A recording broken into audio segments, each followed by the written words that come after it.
Further remarks, Representative Lesmeister. Thank you, Mr. Speaker. Well, I don't have no fancy speech. I'm not going to tell you a story. What I am going to do is give you the sad reality of what's going on for the last 2 years. And it's called division.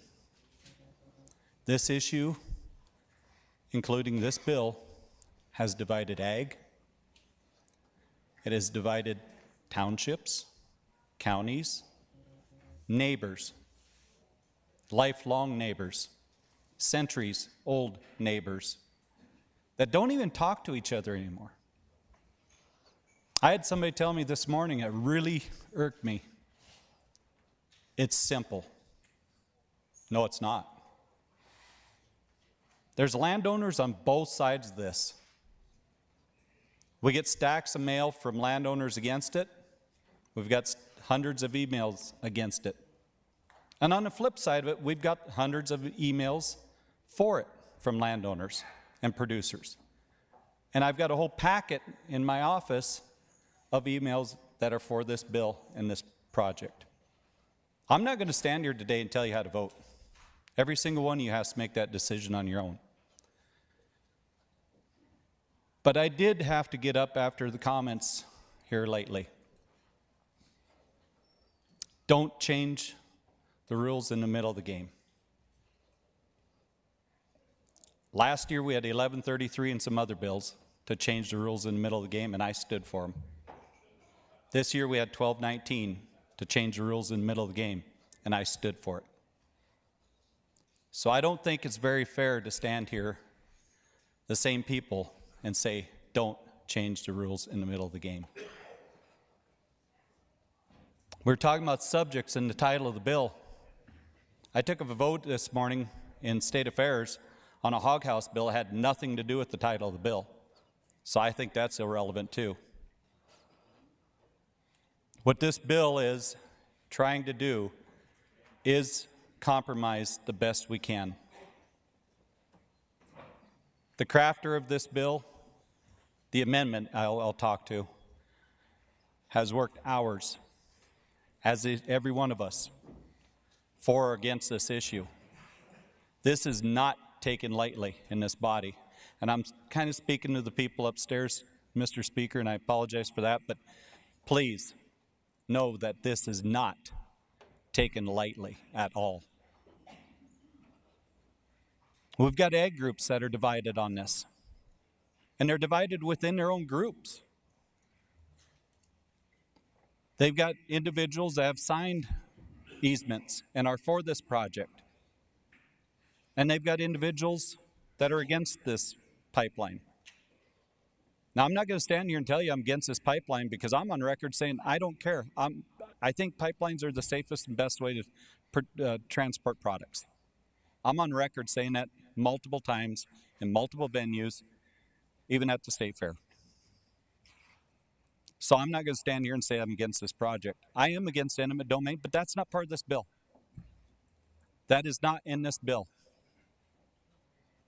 And we talk about taking away county control, local control. I watched up to 7 or 9, I can't remember the numbers, auditors walk in through State Affairs today and say, please don't take away local control this morning in State Affairs. What did we do? Took it away. Every time we have an election bill, the county auditors step forward and say, don't do that. You take away their local control at the county level. So don't sit here and say that we don't take away local control, because we do it all the time.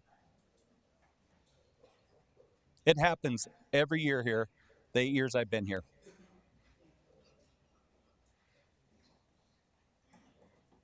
Where were you when counties were permitting CAFOs? We took local control away from them. That was a huge issue for landowners. Where were we? We stripped them of their local control. This body did. Not very many years ago. A lot of us may have been here yet then too. And that's what got me out of my seat today I was not going to Healy speak on this yields. bill, but after the comments, I just found it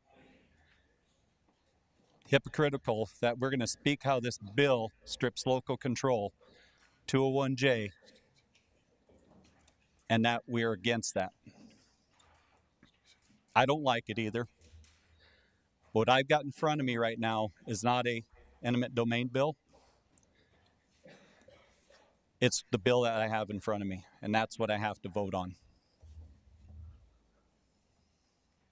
Please, when this is over, everybody in the gallery, listening online, watching, know that every representative in this building and senator took this very seriously.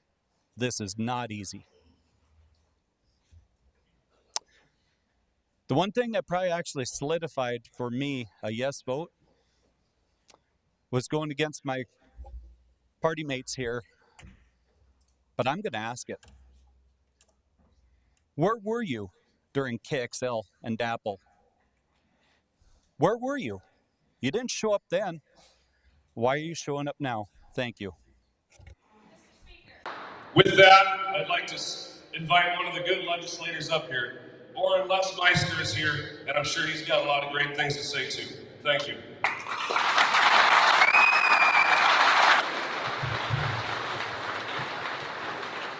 Well, first thing I'll say is, sorry you get to listen to me today. I'm a fill-in for Red Dawn Foster, who has not been able to make it here today. But thank you for everybody that's here. What a turnout. This is what it's about, folks. Amen. This is what it's about, getting the citizens involved, getting them to stand up and use their own rights. And when it comes to property rights, we all need to stand up. This is not a partisan issue. The speakers ahead of me said it best. They're trying to draw lines between us, even between ethanol and landowners. They're trying to draw a line. As long as there's turmoil and chaos between them, they can do what they need. Stop, unite, and come together and work on this issue, and we'll solve it. Right. Now, as far as when they say that there's hundreds of millions of dollars being spent in South Dakota, well, could be. But guess what? Landowners in this state, farmers and ranchers, for centuries has been spending hundreds of millions of dollars in this state.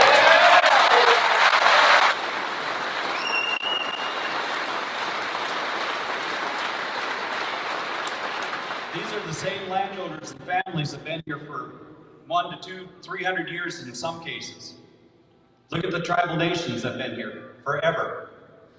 They've invested here. So to have a company come in that's been here for maybe 2 or 3 years and say, we're going to use eminent domain because we spend a few $1 million on you, I'm sorry, but that don't cut it. Plant your roots here.